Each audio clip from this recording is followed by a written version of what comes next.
love the question, thinking about blessings, especially when it relates to caregiving. I think it's not a common question, and there are many. Some of mine have been the closeness that I have with my son. I don't know how to frame that other than that it created even more between us, even more between us. The feelings that I had for my grandparents, we already talked about that. The blessing was just having them, and I think seeing actually the stages of elder care and how that works, and I was able to have the closeness. I actually talk to a lot of people now who say that they really don't. We create a lot of separation, I think, in that realm. With my parents, one of the biggest things was my father mellowed, and I was able to be really with him toward that ending time when he really didn't want to do a whole lot else but maybe say I love you. That was pretty awesome. And my mom getting to know me. That's a funny thing, but an example that I have for my mom, and I could never have known this, and it's a strong example. I spent a lot of my adult life with outdoor activities as my passion. I'm a mountain climber, and I did things like that on my own for my own pleasure. But I also got highly trained because I ran co-directed programs for challenged kids, mostly boys. I had one girl in 10 years, almost all boys, middle school to high school age, taking them out on these really outdoor adventures that were high ropes courses and getting them a little bit that they had to be in a position where they didn't want to be a teammate, but they had to because of this exploration. And in that, my mom particularly, I don't think she understood where I was or what I was doing. All she knew was that I wasn't in her sight, and she didn't have the same at all understanding of nature and the beauty of nature, animals being free, the trees, the wind. That for some reason was frightening to her. I let that be, but I didn't realize until much later that I really believed that was troubling for her and having a relationship with me. And then leading toward the end, she was living in assisted living, had some dementia, but it kind of turned on and off. And I would say, I'll come and get you today, and put her in the wheelchair and off would trundle.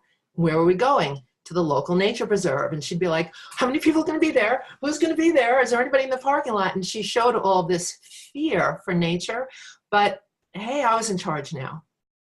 So I think it was a little bit of just getting her used to, like, don't worry, Mom, we'll just go in that far and it's going to be lovely. And the next thing is she'd see a turtle or she'd see the squirrels. I mean, basic stuff, not bears or anything like this.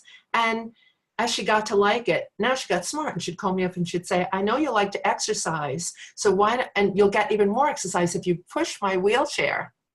So you should take me with you.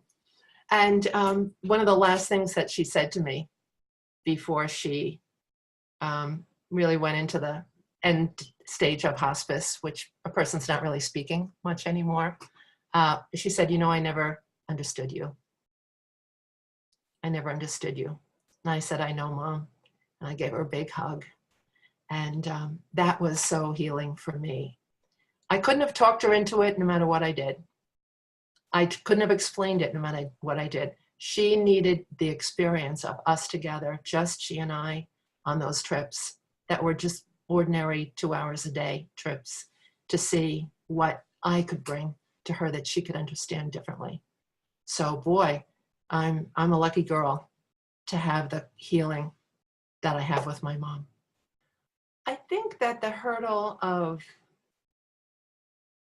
I always made it work, but there are so many hidden costs to caregiving. And I was an entrepreneur all my life. I had jobs within that entrepreneur label. I taught in a college. I taught in a high school. I taught after school programs. I ran my own studio. But the bulk of my income always came from my own generation. I had to generate it. So I never had the sort of luxury of, I'm just going to take off from my job for a little while and they'll keep paying me. And I also never really let that inform me. In other words, I just cut back my schedule when the caregiving got more. Or I just left New York and literally lived in Colorado for months when that was necessary. So the blessing, going back to the blessings, is life fills in an odd way that you maybe can't even figure out how that's going to happen. I think the universe provides, and we attract it to us, and people can be helpful. Yet a caregiver may have to be ready, unless they're completely set up in another way that I wasn't, that it's going to be a financial cost, and it may also be a relational cost. I didn't have anybody telling me I couldn't, but there are times when you have to rely on your partners being on your page with the caregiving. I